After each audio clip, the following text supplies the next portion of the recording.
Hello and welcome to Middle East Matters. I'm Rochelle Ferguson-Biahi. Coming up this week, rebels in Syria say their lengthy battle against President Bashar al-Assad is threatened. This as thousands more Syrians flee the fighting.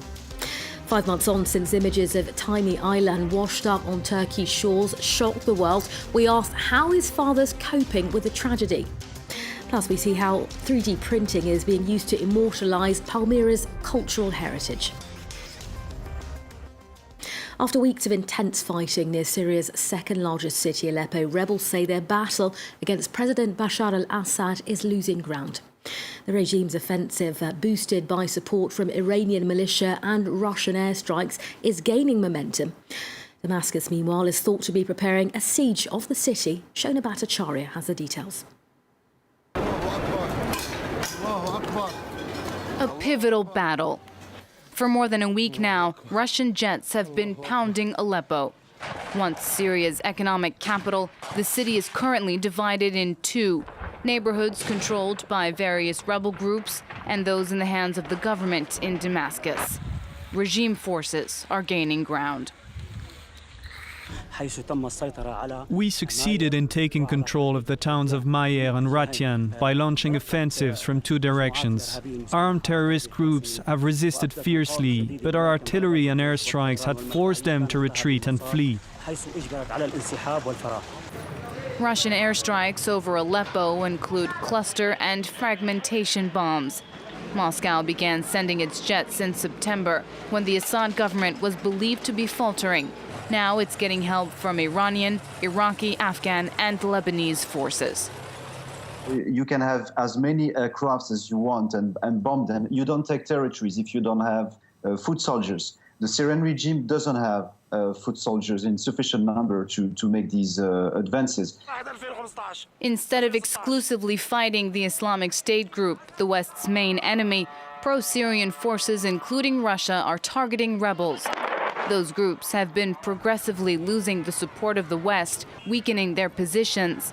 If Moscow has its way, Syria will soon be split in two, with the regime in the West and the Islamic State group in the East.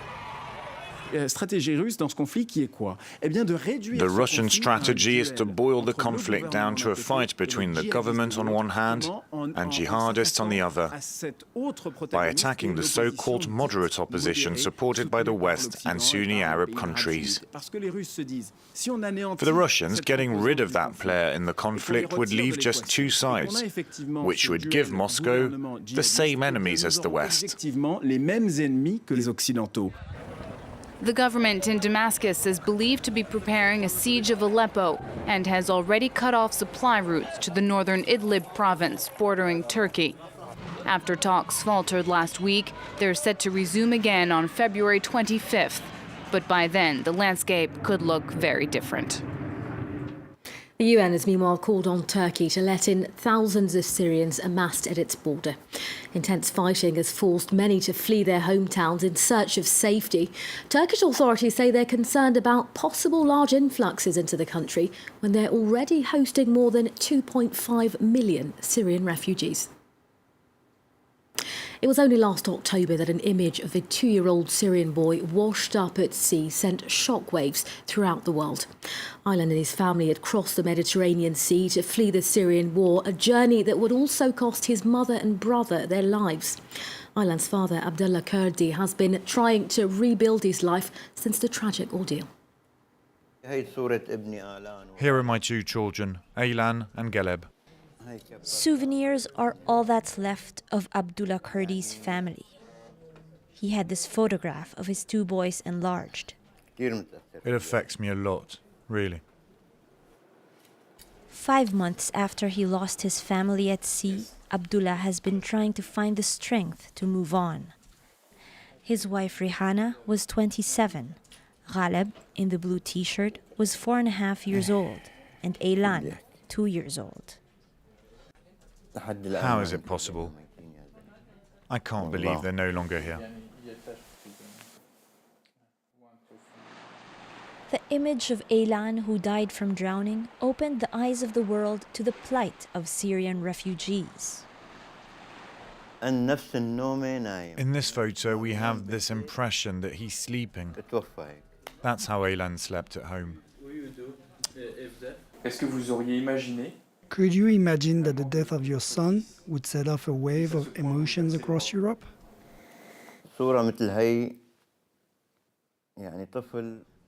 This image of my son, in all his innocence, dead, lying that way on the shore, there's no way it can't be troubling to look at. Even for the hardest of hearts, even for criminals.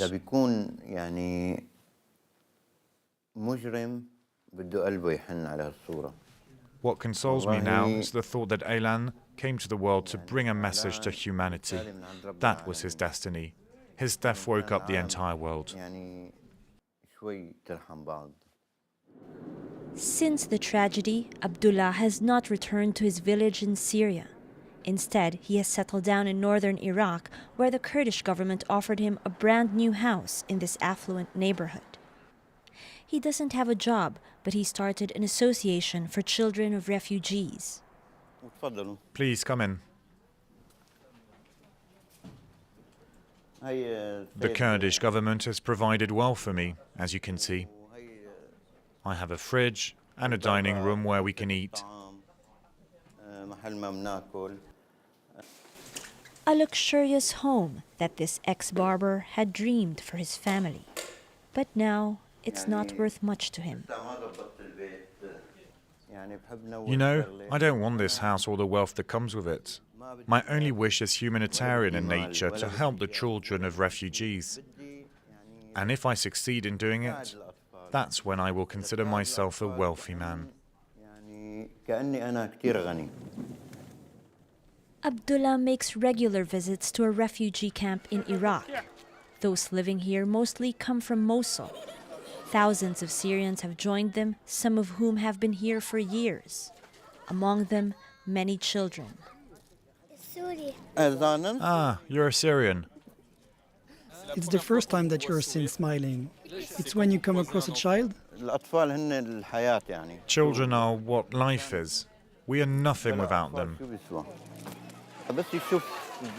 Aylan loved the slide. If he came here and if he saw this, he wouldn't want to leave.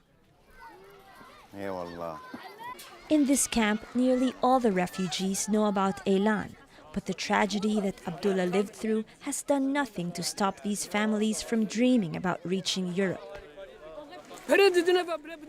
Look, they're fighting over the food as it's being given out. We live in misery. We don't have any jobs. They don't go to school. There's no future here. When you see all these children, all these families, do you say go ahead, take a boat, or do you discourage them from living? All I can do is help them, to bring to them what they need so they won't be tempted to put themselves in danger like I did. You know, I can warn them all I want, but I know that once they have a little bit of money, they will leave, despite knowing all the risks involved, just so they can escape this life, which is not really a life. The Kurds have granted Abdullah Kurdi the honorary status of a Peshmerga serviceman. Though he doesn't carry a weapon, his story is a powerful one in the war against jihadists. The Syrian city of Palmyra was destroyed at the hands of Islamic State militants last year. Home to historical ruins, the site was once counted amongst the most culturally significant centres of the ancient world. The destruction may have left Palmyra a mere shadow of its former self, but the Institute of Digital Archaeology has decided to fight back. Well, it wants to immortalise the entrance to the city's 2,000-year-old temple by making a 3D printed replica of the stone structure. Sanam Chantier reports. The ancient city of Palmyra, yet another victim of the Islamic State group's relentless destruction of monuments in Syria. The UNESCO heritage site, built by the Romans some 2,000 years ago, was pulverised by the militants in 2015. This video footage shows the extent of the destruction. Most of the Arch of Triumph is now in ruins, with one pole still standing. But the jihadists didn't stop there. They eliminated another national treasure. The keeper of Palmyra, al-Assad, was beheaded in a public square in the same year. Today, armed with technology, architects and archaeologists are fighting back. Starting in April, 3D replicas of the arch will be printed in Shanghai. This is great news for archaeologists. It allows us to keep records through photographs, maps and 3D representations on our computers. This gives us something more concrete and visible, allowing us to get closer to recreating both the exterior and interiors of these structures. And it took an international crisis to launch this project. In a joint venture, the universities of Harvard and Oxford will print the 3D replicas during UNESCO's World Heritage Week in April. The duplicates will then be installed in London and New York, though they could never evoke the same emotions as the original sites. These sites have been damaged, repaired, certainly lived in. Some have graffiti or have been tagged, if you like. They've changed over time, and that's what moves you when you visit the monuments, mainly because they are ancient.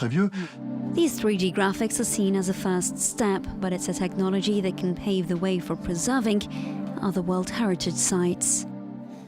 Well, that's it from the Middle East Matters team for this week. Thanks for joining us. See you again next time. Don't forget you can watch this show and others on our website, France24.com, in French, English and Arabic.